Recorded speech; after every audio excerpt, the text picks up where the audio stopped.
God eternal, cradle me, love me till the end. Give me now your understanding. Let me be, let me be, let me be a good friend.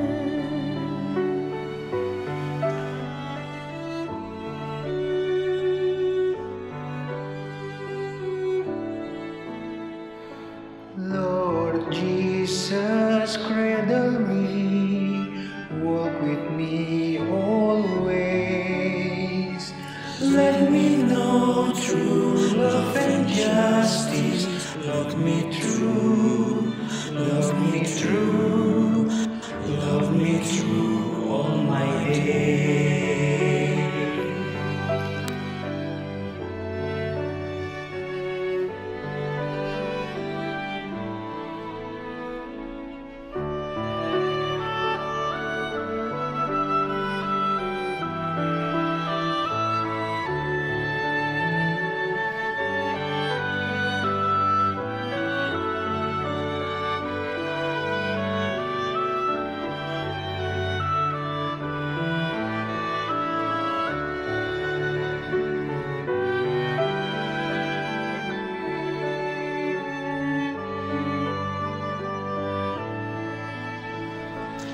Holy Spirit, cradle me, guide me from above.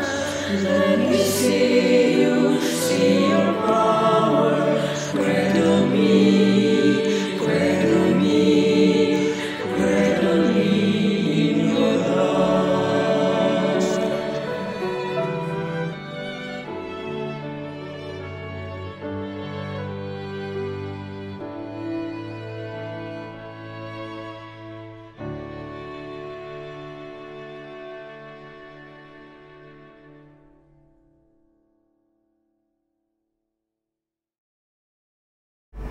Shalom guys, welcome back to Iktus Digital Service.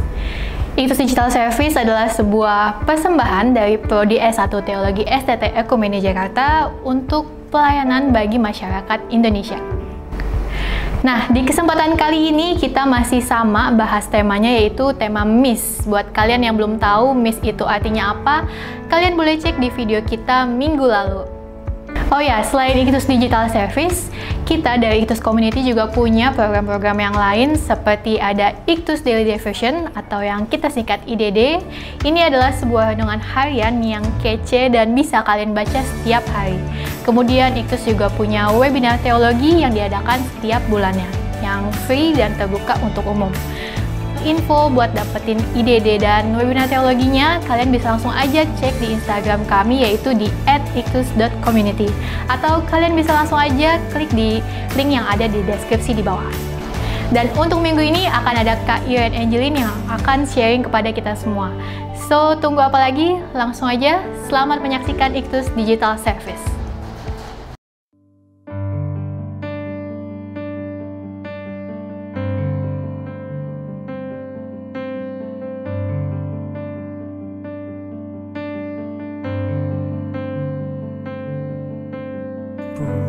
Pulihkan aku Tuhan dalam sisa hidupku ini. Segarkan jiwaku selalu oleh kuasa firman dan Roh-Mu.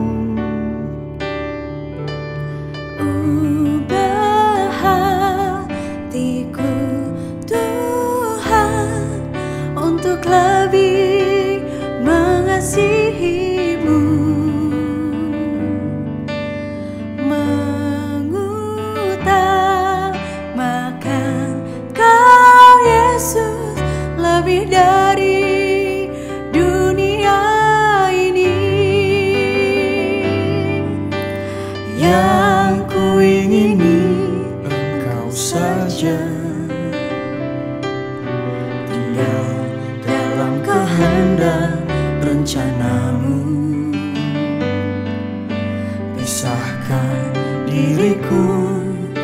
dari dunia ini, semakin ku damba kerajaan-Mu. Oh Tuhan Yesus, kerinduan hatiku, mutiara tak ternilai harta milikku. Keindahan-Mu memudarkan dunia, di mataku Engkau termulia. Oh Tuhan Yesus, kerinduan hatiku, mutiara tak ternilai harta milikku. Keindahan-Mu memudarkan dunia, di mataku Engkau termulia.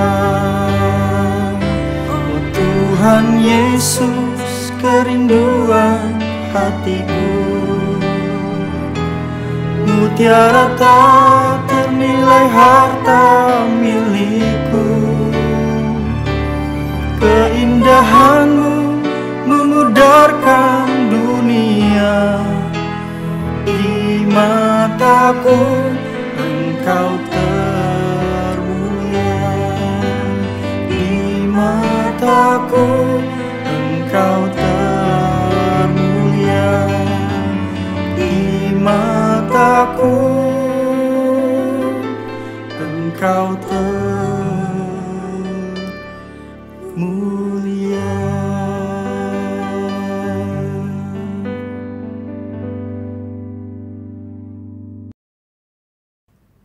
Halo semuanya, welcome back di Ictus Digital Service. Perkenalkan, nama saya Irene Angelin. Hari ini saya akan membahas mengenai bercanda dan bullying. Gimana sih cara kita membedakannya?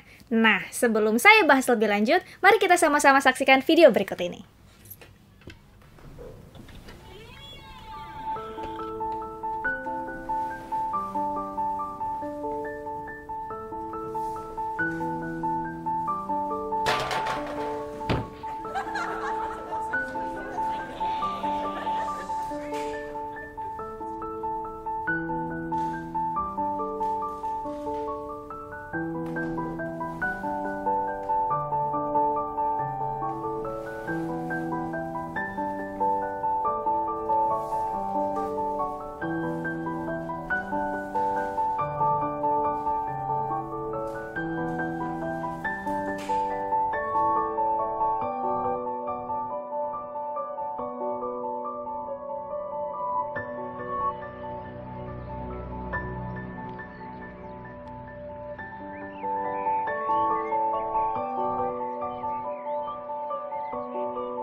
Oke, video yang sangat menarik ya teman-teman ya.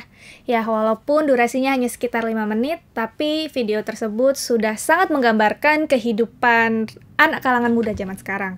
Canda dan bullying, yang awalnya itu candanya itu bertujuan hanya untuk godaan teman-teman. Tapi kemudian berujung kepada bullying dan berakibat pada keinginan bunuh diri. Memang keinginan bunuh diri sendiri itu adalah suatu fenomena paling akhir lah ya, karena itu adalah suatu saat atau suatu kejadian ketika si korban itu sudah tidak dapat menahan dirinya lagi karena merasa tidak diterima di masyarakat.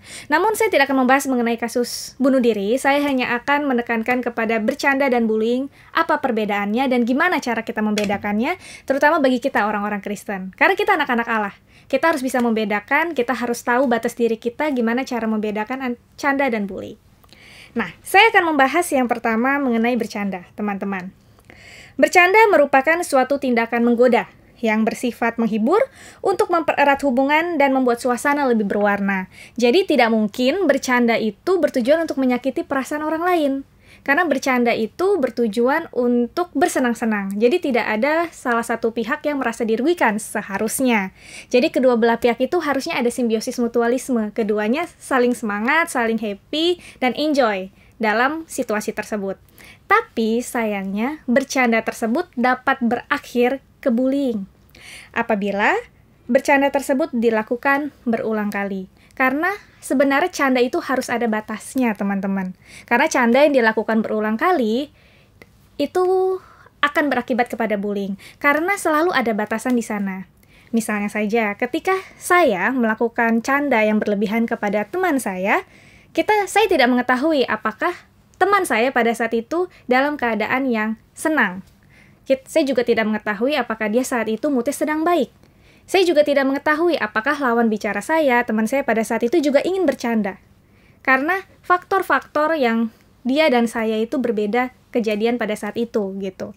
Pada saat itu saya sedang senang, tetapi pada saat itu dia mungkin sedang ada masalah dengan keluarganya. Terdapat latar belakang yang berbeda. Dan kita pun di Indonesia itu terdiri dari berbagai latar belakang, terdiri dari berbagai ras, suku, budaya, cara pengajaran, dan itu juga membedakan bagaimana cara bercanda kita dan batasan canda kita. Mungkin bagi saya bisa bercanda sampai level 7 dari 10, tapi bagi teman saya mungkin hanya sampai level 5 saja, jadi itu berbeda. Itulah mengapa kita itu harus tahu batasannya ketika bercanda, jangan terlalu berlebihan, teman-teman. Nah, ada 6 perbedaan teman-teman yang saya temukan dan menurut saya ini sudah cukup merangkup secara singkat ya. Yang pertama, bercanda itu pasti motivasinya positif. Tidak mungkin motivasinya negatif. Karena bercanda itu bertujuan bersenang-senang, memuaskan kedua belah pihak, mencairkan suasana supaya lebih berwarna, sehingga ikatan hubungannya semakin erat. Berbeda dengan bullying ya, karena bullying itu pasti tujuannya menyakiti orang lain. Sudah ada unsur kesengajaan sebenarnya. Nah, untuk masalah kesengajaan itu saya akan bahas lagi singkat setelah ini. Jadi bullying itu bertujuan mengacaukan keadaan. Pasti hubungan itu pasti renggang. Itu nggak mungkin dong. Kedua belah pihak itu pasti sama-sama senang melakukan bullying dan menjadi korban bullying, itu tidak mungkin. Pasti ada salah satu menjadi korban. Itulah mengapa bullying sudah dianggap sebagai masalah sosial dan sudah merajalela ya teman-teman ya di kalangan anak muda ya. Dan bercanda sendiri itu diterima di masyarakat karena emang kita membutuhkan. Tetapi harus ada batas, jangan sampai menjadi bullying. Ketika kita nonton di pertelevisian, itu juga banyak film-film komedi, teman-teman.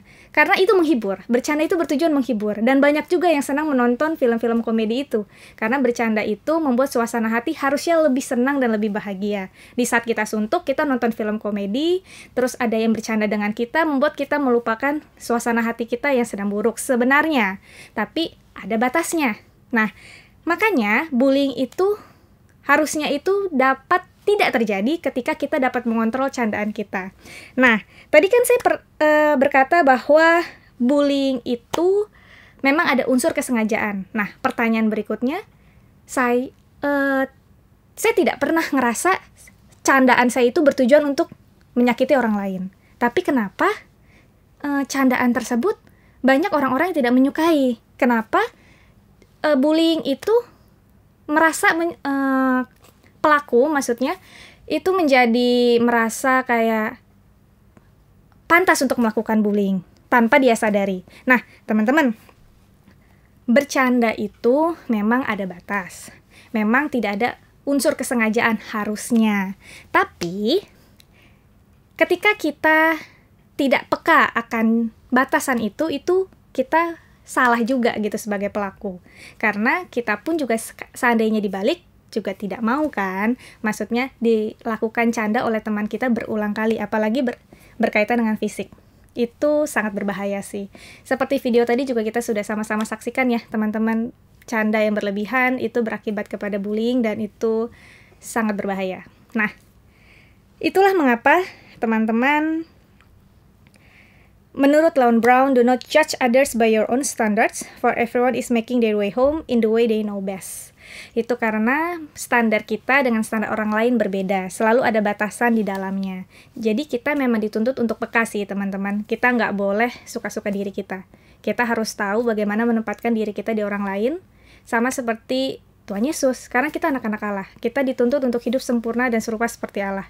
Jadi gimana caranya kita bisa mencintai Tuhan, bisa sempurna serupa dengan Tuhan karakternya, kalau kita sendiri itu nggak tahu batasan kita ketika memperlakukan orang lain.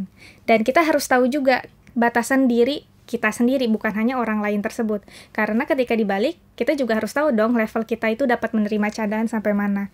Jadi kita harus benar-benar mengetahui batasan tersebut.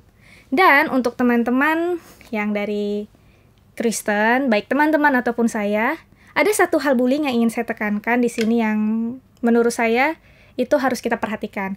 Dari video tadi, itu ada berbagai jenis bullying, baik secara verbal, non-verbal ya, maupun fisik, dan ada juga cyberbullying memang, yang awalnya dari bercanda di dunia maya, di media sosial, kemudian berakibat kepada bullying, terutama di Instagram, karena itu banyak banget ditemukan kasus seperti itu, dan akhirnya masuk ke ranah hukum. Tapi ada satu hal yang tanpa kita sadari sebagai anak-anak Kristen, itu kita lakukan, yaitu spiritual bullying. Karena kita merasa rohani kita itu jauh lebih tinggi dibandingin teman-teman kita yang lain. Awalnya kita hanya bercanda misalnya, kita sering ke gereja, teman kita tidak, lalu kita bercanda, lu gak pernah ke gereja gitu, lu ke gereja dong, biar rohani lu naik sedikit gitu, biar lu tahu firman-firman Tuhan gitu, masa gak tahu mulu gitu. Awalnya hanya bercanda, tapi ketika kita melakukan candaan itu berulang kali, kita melakukan spiritual bullying kepada teman kita. Dan lama-kelamaan itu akan mulai muncul jarak, keminderan, lalu juga akhirnya teman kita itu merasa menjadi korban bullying karena berpengaruh sama mentalnya. Dan memang isu agama dan kerohanian itu sensitif bagi kita di Indonesia. Jadi berhati-hati teman-teman. Karena kalau teman-teman tidak tahu batas, itu akan berakibat fatal. Candaannya itu sebenarnya serupa dengan bullying, tapi tidak sama karena ada batasan-batasannya. Ya, itu aja sih teman-teman yang mau saya sampaikan. Semoga dapat dipahami. Terima kasih. Tuhan Yesus memberkati. Oke, mari teman-teman semua, sebelum kita akhiri, kita bersatu di dalam doa. Bapa, Tuhan Yesus Kristus yang ada di surga, terima kasih karena pada hari ini kami sama-sama belajar mengenai canda dan bullying. Kiranya kami diingatkan dan terus sadar akan batasan-batasan yang harusnya kami miliki, sehingga kami dapat mengontrol candaan kami, mulut kami, sehingga tidak berakhir kepada bullying. Supaya kami tidak menyakiti perasaan orang lain, dan kami juga dapat belajar untuk semakin serupa seperti Engkau. Terima kasih ya Tuhan atas sharing pada hari ini. Hanya di dalam nama-Mu kami berdoa. Haleluya. Amin.